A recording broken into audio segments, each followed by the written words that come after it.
Plaintiff Patrick Lowry is suing his fellow Moped gang member Andrew Schrock for the cost of a tattoo removal. Patrick says Andrew purposely misspelled a tattoo he penned on Patrick's arm. Andrew admits to misspelling Patrick's tattoo for revenge after Andrew says Patrick overcharged him for a moped, so he is countersuing. All right, how do you two know each other, Patrick? I've known Andrew for about 6 years. We're in a moped gang together called Moped gang? Yes, ma'am. What's yes, a Your moped Honor. gang? The two-stroke terribles. The two-stroke terribles. You have to have a tough-sounding name when you're on a moped because you don't look very tough on a moped. So Does we the went two-stroke terribles scare anybody here? No. Okay.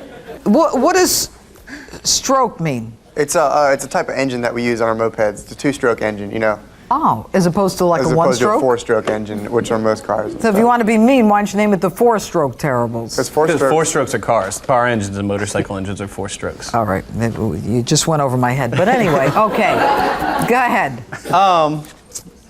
Basically, Hippie, Andrew, his nickname is Hippie, is He's hippie? What are you? An orangutan? I don't know. I'm the normal one of the Okay. gang. Okay. He's kind of shady. He just does anything like trying to get laughs, you know, like he usually means well, but he doesn't think in his actions. He just does stuff because he thinks it's going to be funny, and then later he finds out what the results are. Like a few weeks ago, we were at the beach. He lit off a firework and just threw it, like a bottle rocket, and just threw it on the sand, and it shot and hit our friend Jamie in the leg. It hit her in the leg and gave her a bruise like bigger around than a fist. And you know, he doesn't think about what he does. He just wants to be funny. Did you apologize to James? Yeah, I said I was sorry. I gave her some little burn ointment. What were you doing with that? You know, celebration. It Was it the 4th of July? was around then. Is it legal? Yeah, fireworks are legal some places. In some places, that's why I'm asking you. I don't know about the laws there. I'm pretty sure it was legal in that town. One of the most important things you could do is learn about the laws if you're going to have fireworks, because the bottom line is, I mean, as a DA, I knew of kids who on the 4th of July and Memorial and Labor Day ended up using them, losing their fingers, causing injuries to other people, people losing some of their hearing. Mm-hmm. It's dangerous stuff. Yeah. It's not funny. You hurt someone. Hopefully you'll understand, unless you want it to happen to you. Defendant Andrew Schrock says the only reason he purposely made a mistake on Patrick's tattoo is because Patrick overcharged him for a moped. Back to you. He's been doing a lot of tattoos, and he's been doing really good tattoos. I got a photo here of a really good tattoo he did on a friend of ours. Where'd you learn how to tattoo? Just doing self-practice and stuff. Just like, Self-practice? Yeah. You practice on Jamie, the one you hit with the firecracker? nah, Is that a no? no. He Thanks doesn't for have tattoos. Thanks for nothing. Who is this on? Who? It's on my friend Freeman. Is that an arm? I think it was his. Yeah, I think it was his arm. Thanks for nothing. Like praying hands that says thanks for nothing. But I mean, the quality of the work you can tell is good. Well, I but- don't know. I don't have a tattoo, so Well, I mean, I don't. when you see the pictures of mine, he misspelled. Mine is misspelled, which he knows how to spell our gang name. It's supposed to say two-stroke terribles. It says two-stoke terribles, and you can see the line work is horrible. I mean, really, you just need to look at it. You need to actually see it. It's on my leg here. It's just like, Hold on. I mean, the O's look like G's. It's awful. And after like seeing that work, you know, I figured he could do good work. But you know, come to find out later, 2 days later, he was at a party and he told my friend Franny that he misspelled it and messed it up on purpose. He knew he was misspelling it when he did it because he was mad at me about the moped, and I didn't even know that. So Mad about the moped. All right. Yes. What about the moped? I mean, like, Pat just does like things, you know, that are like selfish, and like he doesn't really like worry about what other people are doing. You know, Well, you don't worry about other people if you're throwing firecrackers on the beach. I may have made a mistake, you know, and I mean, obviously wasn't purposely hitting her with the firework, but he does things, you know, he does things on purpose. So he found out that I wanted this moped, this Foxy moped. It's called, the name of the brand's Foxy. And it's kind of like, it's like the awesomest moped. They're like real fast, they're like cool. All right. I always wanted this moped, and I found out that he actually had one, and he knew I wanted one, so he sold it to me for $700. I found out later that he only paid $50 for it and didn't do any work to it. And the thing was like messed up. It didn't even run when I got it. And thing is, yeah, he's laughing. He thinks that's funny. I mean, he buys 30 mopeds a year. He knows what to look for. You know, he should know the value of a moped when he buys and resells. Is there a sales agreement between the two of you regarding this moped that you bought, this two-stroke from him that he bought for $50 that you paid $700 for? I mean, I think we both agree that he sold it to me and I bought it. But what I want to know is whether or not there's any kind of written agreement. Is there a sales draft or anything like that? No. All right, so tell me about the conversation before you bought it. You say to him, look, Pat, I want a two-stroke moped. So Yeah. Pat says, look, I got one for you. It's $700. You say, okay? Yeah, I said okay, and I mean, I was like, it runs, it's good, right? And it's all awesome. Did you drive it? No, because it ride doesn't even it? drive. Did you ride it? It doesn't even ride. So did you say, Patrick, I said, give hey, me my Pat. money back? Yeah, I was like, give me my money back, and he wouldn't give me my money back. Was that within 2 minutes of your taking possession of it? I mean, I got the moped the next day. So, I mean, but yeah, right after I got it, I was like, look, let me get my money. I was like, no, I mean, you bought it, you know, you already wanted it. So I was like, all right, whatever. And I was mad about it. I was like, well, I can fix it. I work on mopeds, you know, it'll be all right. But, I mean, that's why I'm mad at him in the first place, because he charged me so much money for this. And so much more money than he had bought it for. How long after you got it did you hear he only paid $50 for it? About a week. A week? Okay, Yeah. good. All right, now let's go to the tattoo. Stoke terrible. Now, you know how to spell stroke. It's your gang, right? Yeah, I mean- How do you spell it? STROKE. But when you look at his leg, it says STOKE. Right. But, Right, what? so, I mean, it's not like two stoke terrible is like a term that we like have like copyrighted and it's like in the dictionary or anything. I mean, Andrew. yeah.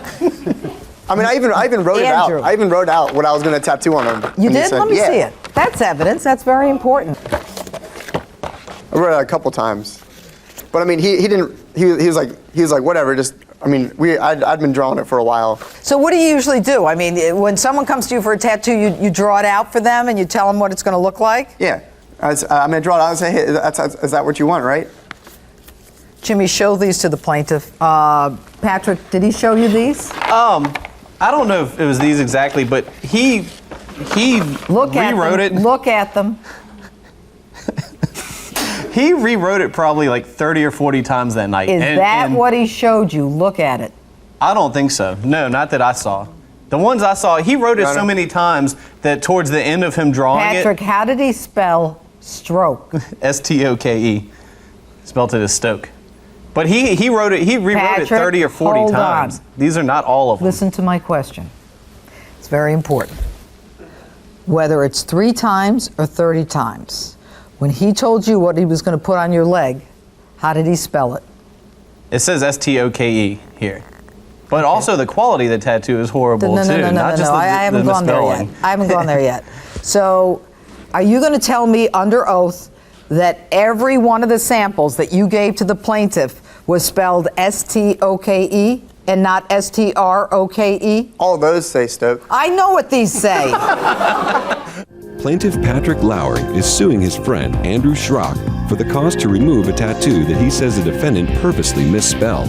What I want to know from you, and I want a straight answer. How old are you?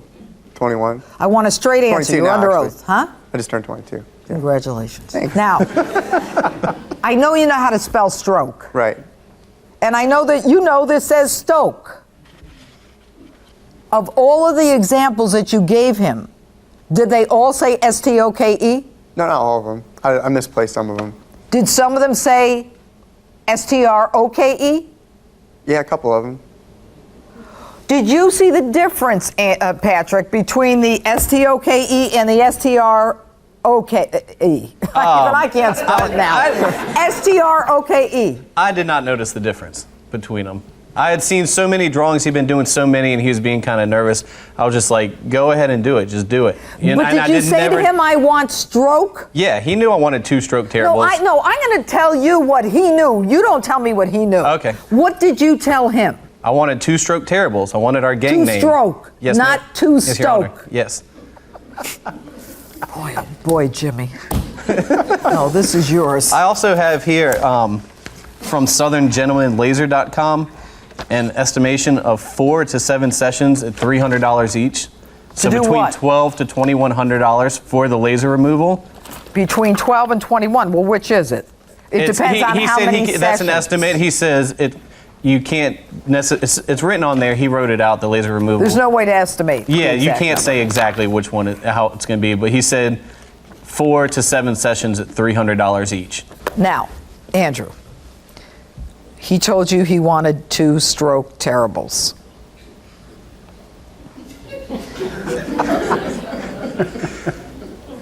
It's a yes or no? Yes. Good. Why did you do 2 Stoke terribles?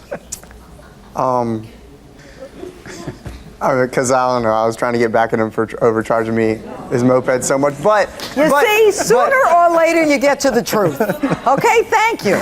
Now, but what? I did show him, I mean, those are the final drawings that I showed him. Oh, come on. We've got about 30 of them. Some of them had the R in them and some of them didn't, right? Right. Okay. Now, what I have before, do you want to say anything else? No, Your Honor. All right. Anything else you want to say? No. Are you two still friends? Yes. We kind of get along. We argue over this, and I want it removed. But besides this, we still work on mopeds together. I'm glad to hear that. Now, are you getting the whole tattoo removed, or are you just changing Stoke to Stroke? I'm getting rid of the I could draw whole thing. R in there for you. Because the lines look horrible. You can tell a huge difference in just everything about it looks horrible. I'm getting the whole thing removed. Defendant Andrew Schrock says the only reason he purposely made a mistake on Patrick's tattoo is because Patrick overcharged him for a moped. The issue is whether or not this defendant is liable to this plaintiff for breach of contract in putting a different name on his leg than the plaintiff actually contracted for. The defendant is suing the plaintiff and saying, you know what, I want my money back for that moped because you paid $50 for it and I ended up paying $700 for it. Now, I'm going to start with your claim against the plaintiff. There's something called caveat emptor. And what that means is let the buyer beware. And the reason I asked whether you had any kind of sales agreement was whether or not there was anything in it that said this is a decent running moped or this moped is, guaranteed for 6 months or whatever. There isn't. That's why I asked for it. Here's the bottom line. Caveat emptor, let the buyer beware. You were the buyer. He sold you something, it wasn't as good as you thought it should be, and by the way, not for nothing, what you said was, when you realized it didn't run the way you wanted it to run, what you said was, all right, whatever, it'll be okay, I'll fix it. All right? So you don't win on your countersuit against him.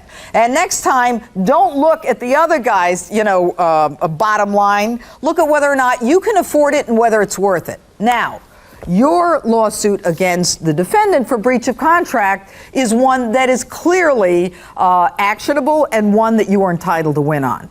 You had asked for a specific title, one that you were extremely familiar with because you're a member of the 2 Stroke gang, and you instead put 2 Stoke gang. I don't want to be No, don't talk because I'm rendering my verdict, remember? Sorry. All right, so you are liable for the cost of that removal, whether it is 4 or 7 sessions for $1,200 or $2,100.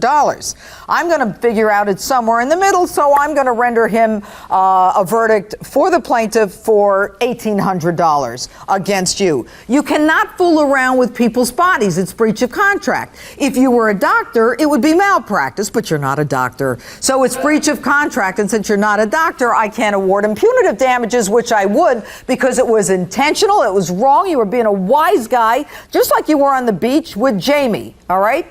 All of this stuff is very relevant because it gets me into your head. So, end of the day, you win, plaintiff wins. Hopefully you're still friends, but you pay him $1,800. Thank you, Your Honor.